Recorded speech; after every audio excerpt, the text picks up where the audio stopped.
भाजपाने पिंपरी चिंचवडमधील विरोध संपवण्यासाठी सगळ्या पक्षातले नेते भारे बांधू घेऊन गेलेले आहेत.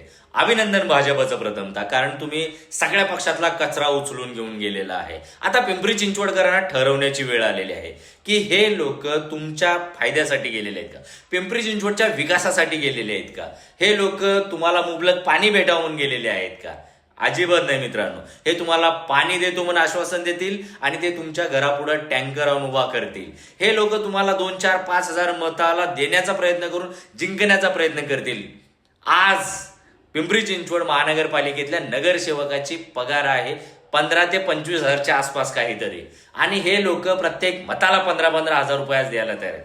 हे लोक कमवणार कुठून आहेत? हे लोक तुमच्या टॅक्सच्या पैशातून येणारा जो काही फंड आहे, निधी आहे, त्याच्यातून कमवण्याचा प्रयत्न करणार आहे.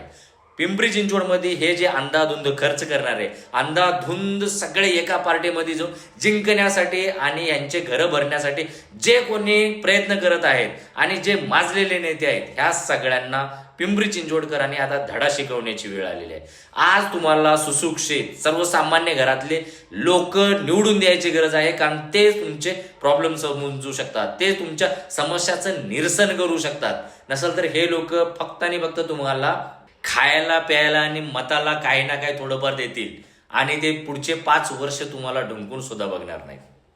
पिंपरी चिंचवडकरांनो, आता तुम्हाला निवडायचं आहे. तुम्हाला शेठ पाहिजेत का तुमच्या हक्काचा माणूस पाहिजे? धन्यवाद.